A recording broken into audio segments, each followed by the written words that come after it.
Hi friends, എല്ലാവർക്കും മീനൂസ് മലയാളം വ്ലോഗിലേക്ക് സ്വാഗതം. ഇന്ന് നമ്മൾ ചെയ്യാൻ പോകുന്നത് മലയാളികളുടെ ഏറ്റവും പ്രിയപ്പെട്ട പൊതിച്ചോറാണ്.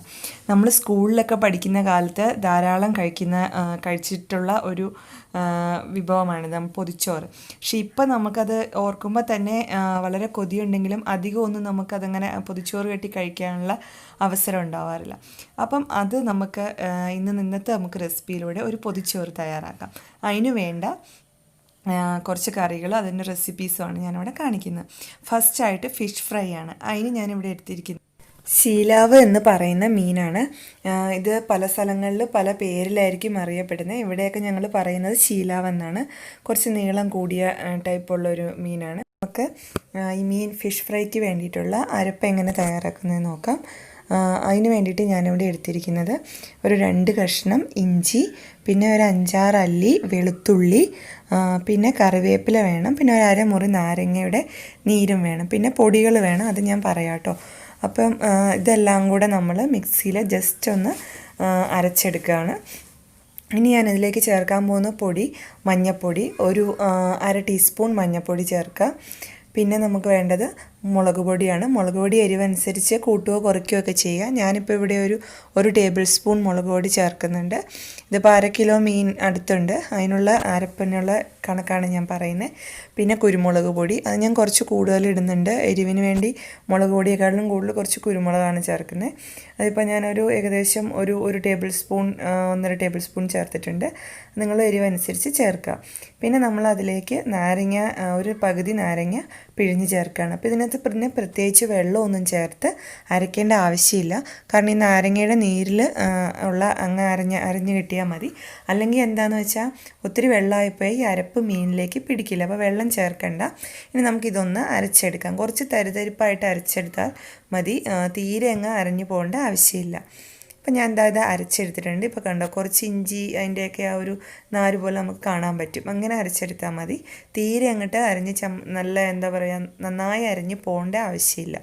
ഇനി നമ്മൾ ഇതിലേക്ക് കുറച്ച് വെളിച്ചെണ്ണ ഒഴിച്ചു കൊടുത്തൊന്ന് ചാലിച്ചെടുക്കുകയാണ്. ഇതാണ് ഇതിൻ്റെ ഒരു എന്താ പറയുക, നമ്മൾ മീനിൻ്റെ അരപ്പ് മീനിലേക്ക് നന്നായി പിടിക്കാൻ വേണ്ടിയിട്ട് നമ്മൾ ചെയ്യുന്നൊരു കാര്യം. ഇങ്ങനെ ഒഴിച്ചു കൊടുത്ത ശേഷം മീനിലേക്ക് തേച്ച് പിടിപ്പിക്കുകയാണെങ്കിൽ മീനിലെ അരപ്പെല്ലാം നന്നായി പിടിക്കുകയും നമ്മൾ പിന്നെ ഫിഷ് ഫ്രൈ ചെയ്യുന്ന സമയത്ത് അത് നമ്മൾ ഫ്രൈ ചെയ്ത് കഴിഞ്ഞ് കഴിക്കുമ്പോൾ അതിൽ ആ അരപ്പിൻ്റെ എല്ലാത്തിൻ്റെയും ടേസ്റ്റ് നമുക്ക് കിട്ടുകയും ചെയ്യും. അപ്പോൾ ഇങ്ങനെ ചെയ്ത് നോക്കുക ഇനി ഫിഷ് ഫ്രൈ ഉണ്ടാക്കുന്ന സമയത്ത്. ഇപ്പം ഞാനിത് അരപ്പ് നന്നായി ഇതിലേക്ക് തേച്ച് പിടിപ്പിച്ചെടുക്കുകയാണ്.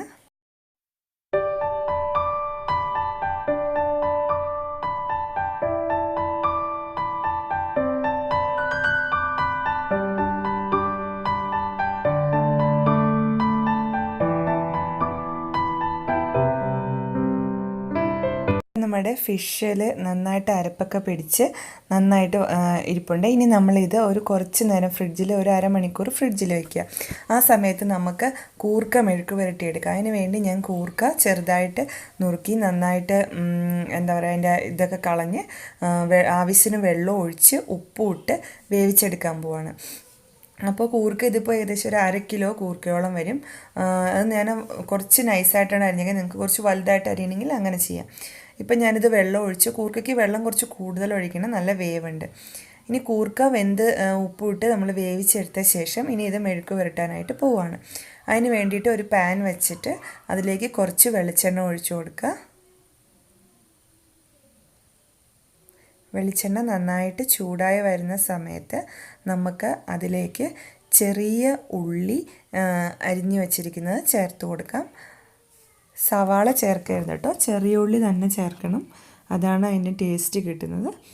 ഇനി ഇതൊന്ന് ചെറുതായിട്ട് ബ്രൗൺ കളറായി വരുന്ന സമയത്ത് നമുക്ക് പൊടികൾ ചേർത്ത് കൊടുക്കാം.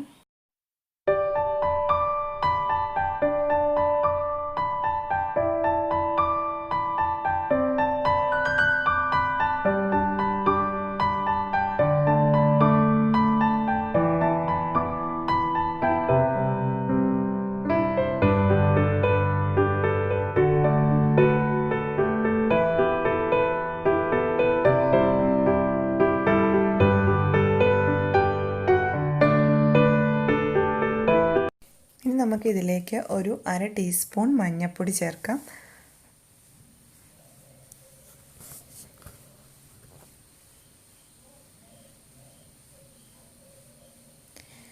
പിന്നെ നമുക്കിതിലേക്ക് ഒരു ടീസ്പൂൺ മുളക് പൊടിയും കൂടി ചേർത്ത് കൊടുക്കാം.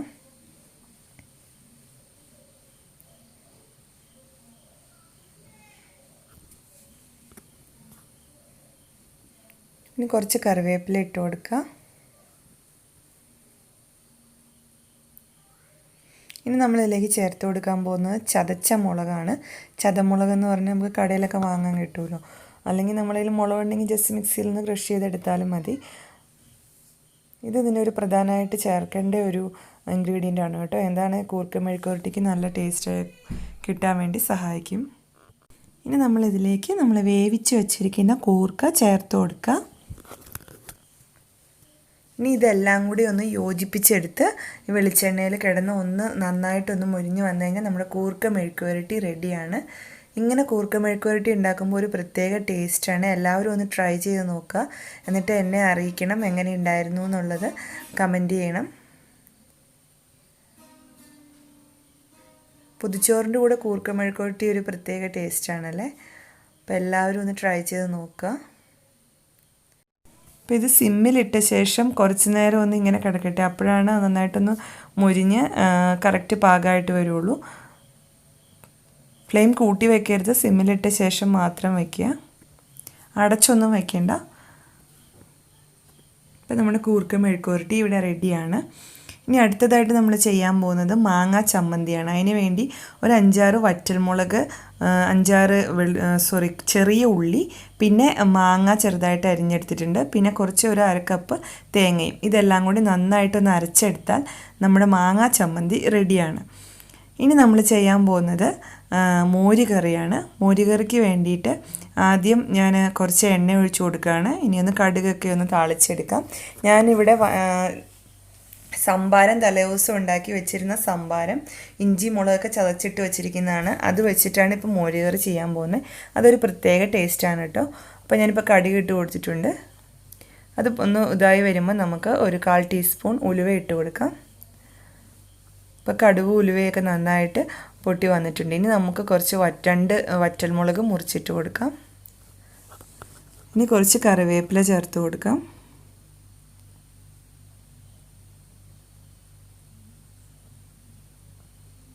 ഇനി നമുക്കിതിലേക്ക് കുറച്ച് മഞ്ഞൾപ്പൊടി, ഒരു 1/4 ടീസ്പൂൺ മഞ്ഞൾപ്പൊടി ചേർത്ത് കൊടുക്കാം.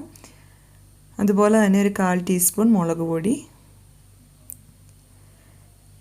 ഇനി നമ്മുടെ സംഭാരം ഇതിലേക്ക് ഒഴിച്ചു കൊടുക്കുകയാണ്. ഇതധികം വെള്ളം ചേർക്കാത്ത സംഭാരമാണ്.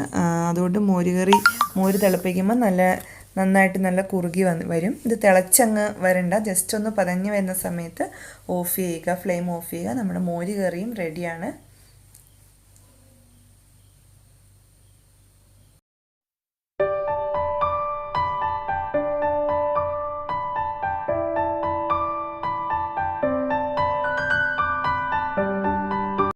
ഇനി നമുക്ക് ഫിഷ് ഫ്രൈ ചെയ്തെടുക്കാം.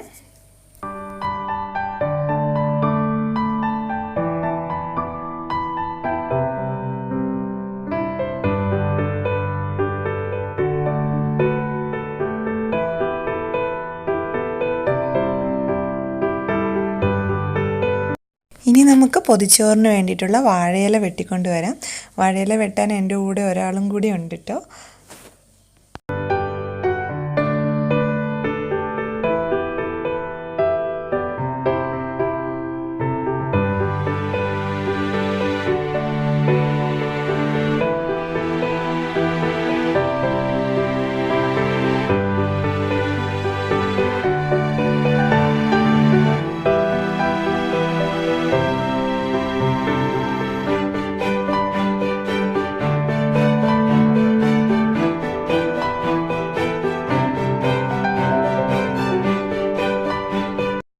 ഇനി നമുക്ക് വാഴയില ഒന്ന് ഗ്യാസിൽ വെച്ചിട്ട് വാട്ടിയെടുക്കാം. ചെറിയ ഫ്ലെയിമിൽ വെച്ച ശേഷം നമുക്ക് വാഴയില ഒന്ന് വാട്ടിയെടുക്കാം. വാഴയില വാട്ടുന്ന സമയത്ത് വരുന്ന മണം നല്ലൊരു മണമാണ്. അതെനിക്ക് ഭയങ്കര ഇഷ്ടമാണ്. നമ്മൾ ചോറ് അതിൽ പൊതിഞ്ഞ് വയ്ക്കുന്ന സമയത്തും ആ സ്മെല്ല് നമുക്ക് സ്കൂളിലൊക്കെ പഠിക്കുന്ന ആ ഒരു കാലമൊക്കെ നമുക്ക് ഓർമ്മയിൽ വരും.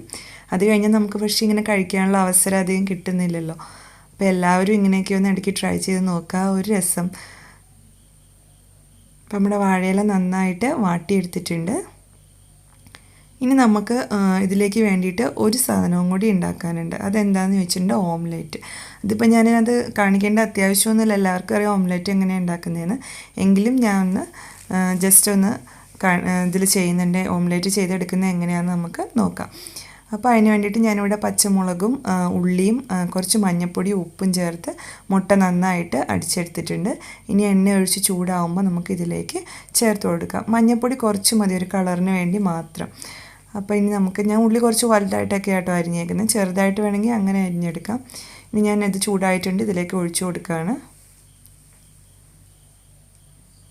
പൊതിച്ചോറാകുമ്പോൾ ഓംലെറ്റ് ഇല്ലാതെ അതങ്ങ് പൂർണ്ണമാവില്ല, അപ്പോൾ അതുകൊണ്ട് നമുക്ക് അതും കൂടി ചെയ്തെടുക്കാം. ഓംലെറ്റ് ചെയ്യുമ്പം ഞാൻ ലാസ്റ്റ് ഇതൊന്നും ആയി വന്ന ശേഷമാണ് കുരുമുളക് ഇട്ട് കൊടുക്കുന്നത്. നമ്മൾ മുട്ട അടിക്കുന്ന ആ സമയത്ത് ഇട്ട കുരുമുളക് എല്ലായിടത്തും സ്പ്രെഡ് ആവില്ല, ഒരു സ്ഥലത്ത് തന്നെ ഇങ്ങനെ കൂടിക്കിടക്കും. അപ്പോൾ അത് കഴിഞ്ഞിട്ട് ഇട്ട് കൊടുക്കുകയാണെങ്കിൽ കുരുമുളക് എല്ലാ സ്ഥലത്തും നന്നായിട്ട് സ്പ്രെഡായി കിട്ടും. അപ്പോൾ നമ്മുടെ ഓംലെറ്റ് മറിച്ചിടാൻ സമയമായി.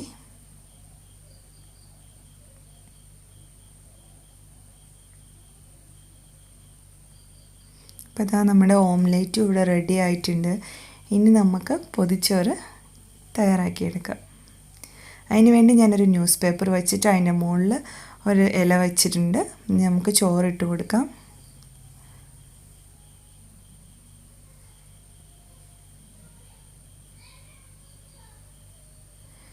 ഇനി നമ്മൾ ഉണ്ടാക്കിയ ഓരോരോ സാധനങ്ങളായിട്ട് നമുക്ക് ഇതിലേക്ക് ഓരോ കറികളായിട്ട് വെച്ച് കൊടുക്കാം. ആദ്യമായിട്ട് കൂർക്ക മെഴുക്ക് പുരട്ടി, അതിന് ശേഷം നമുക്ക് മാങ്ങാ ചമ്മന്തി വെച്ച് കൊടുക്കാം. മാങ്ങാ ചമ്മന്തി അധികം വെള്ളമില്ലാതെ അരച്ചെടുക്കാൻ ശ്രദ്ധിക്കുക. നമ്മളിതിലേക്ക് ഫിഷ് ഫ്രൈ വെച്ച് കൊടുക്കാൻ പോവാണ്.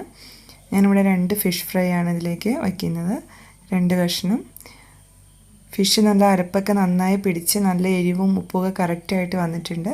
ഇനി നമ്മളിതിലേക്ക് കുറച്ച് അച്ചാർ, അത് ഞാൻ ഇവിടെ നേരത്തെ ചെയ്ത് വെച്ചിരുന്ന അച്ചാറാണ്, അപ്പോൾ അതുകൂടി ചേർത്ത് കൊടുക്കുകയാണ്. പിന്നെ വേണ്ടത് നമ്മുടെ ഓംലെറ്റ്, അതും കൂടി വെച്ച് കൊടുക്കാം. ഇപ്പം നമ്മുടെ പൊതിച്ചോറ് തയ്യാറാക്കി. ഇനി ഒന്ന് പൊതിഞ്ഞെടുത്താൽ മാത്രം മതി.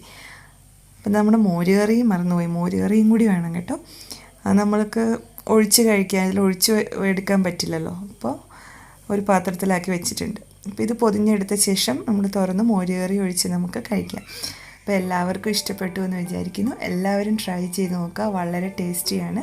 നമുക്ക് വീണ്ടും ഒരു വീഡിയോയിലൂടെ കാണാം. അതുവരേക്കും ബൈ ബൈ.